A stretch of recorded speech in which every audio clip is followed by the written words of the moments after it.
पंचायत सदस्य सेमरियावा ब्लॉक के जनपद संत कबीर नगर के क्षेत्र पंचायत सदस्य हैं, जिन्होंने अपने अथक प्रयासों से गांव में 2 सौर ऊर्जा लगवाया।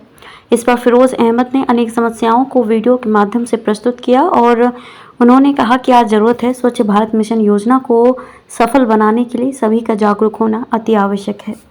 अब सवाल ये उठता है कि क्या स्वच्छ भारत मिशन योजना को सही ढंग से अमली जामा पहनाया जा रहा है, और यदि हाँ तो गांव-गांव गंदगी क्यों मिल रही है। अनेक रिपोर्ट में अनेक ग्राम सभा में आलम यह है कि राहगीरों को आने जाने में शौचालय जैसी गंदगी से गुजरना पड़ रहा है, जहां देश में अनेक बीमारियां गंदगियों के कारण उत्पन्न हो रही हैं। वहीं दूसरी तरफ इस पर जिम्मेदार मौन क्यों है? क्या शासन प्रशासन को इस पर कोई ठोस कदम नहीं उठाना चाहिए, और यदि हाँ तो देश के प्रधानमंत्री की बनाई गई योजना को सफल बनाने में प्रत्येक नागरिक का दायित्व होता है। और ये मामला केवल एक ग्राम सभा का नहीं है, बल्कि अनेक ग्राम सभा में देखने को मिलता है।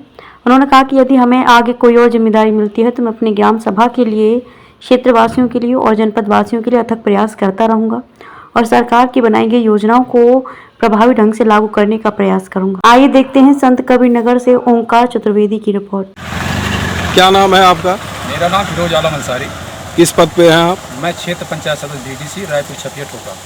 ब्लॉक क्या है आपका? मेरा ब्लॉक सेमरियावा है। जनपद संत कबीर नगर। आपने अपने इस 3 साल के कार्यकाल जो बीत चुके हैं उसमें आपने क्या कार्य किया? मैंने इस पूरे 3 साल के बीच में मैंने विकास के लिए बहुत कुछ प्रयास किया, लेकिन हमने अपने इस ग्राम सभा के लिए 2 सौर ऊर्जा लाइट लाई विधायक निधि के द्वारा, जो हमने एक कादरी मस्जिद का स्थापित कर दिया है, एक हरिजन बस्ती को स्थापित कर दिया है। ये जो आपके मन में विकास की विचारधारा आई, ये किस कारण से आई? जैसे गांव की मैंने जनता का सेवा किया, लोगों के साथ मैंने हमदर्दी पेश की। आज जनता ने मुझको ग्राम पंचायत सदस्य बीडीसी बना के भेजा। मैं और भी प्रयास करता, लेकिन अभी मैं उस पद पे नहीं पहुंच पाया हूं। अन्यथा अगर कोई पद मुझे मिला, गांव वालों ने मुझको अगर चाहा, तो फिर मैं और गांव के विकास के लिए काम करूँगा। आगे आप किस तरह से ये जो गांव में गंदगियां हैं या गांव की जो समस्याएं हैं, उसके लिए आप आगे क्या प्लान बना रहे हैं? मेरी प्लानिंग यही है कि मतलब प्रयास यही है कि मतलब साफ सफाई हो, और ग्राम प्रधान से मेरा अनुरोध है कि मतलब इस चीज़ पे ज़्यादा ध्यान दिया जाए। आजकल मैं ये देख रहा हूँ कि लोग खुले में शौच जाते हैं, शौचालय होने के पश्चात भी, और ग्लोबल वार्मिंग जैसी समस्या पूरे विश्व में स्थित है। इस पे आपकी क्या विचारधारा? सरकार ने तो इसके लिए पूरी व्यवस्था दी है, लेकिन उसके बावजूद लोग मैदान में जाते हैं। घर घर शौचालय बना हुआ है, उसके बावजूद लोग खेतों में हैं, नहरों पे आते जाते हैं। तो आप जनता से क्या अपील करेंगे? जनता से मेरा यही अपील है कि गंदगी ना फैलाएं, साफ सुथराई का ध्यान रखें, और जिस तरह से लोग आते जाते हैं, लोग इसी तरह से आते जा रहे हैं।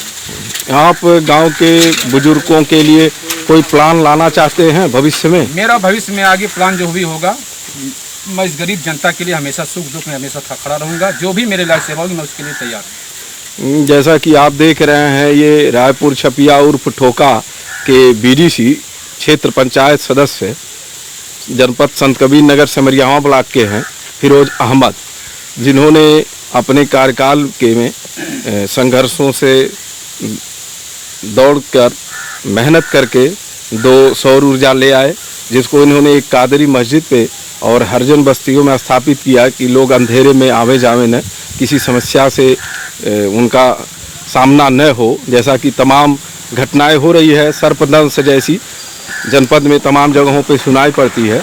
और आगे इनकी ये भी योजना है कि अगर हमें कोई इससे भी अच्छा पद मिला तो हम जनता की सेवा के लिए, अपने ग्राम सभा की सेवा के लिए, क्षेत्र की सेवा के लिए हमेशा तत्पर रहेंगे। संत कबीर नगर से ओंकार चतुर्वेदी की रिपोर्ट। बेबाक खबरों के लिए हमारे YouTube चैनल को सब्सक्राइब करें। देश प्रदेश एवं स्थानीय खबरों के लिए हमारे वेबसाइट www.bntlive.com पर लॉगिन करें। साथ ही Facebook, Twitter, Telegram, Instagram, LinkedIn पर भी फॉलो कर सकते हैं। धन्यवाद।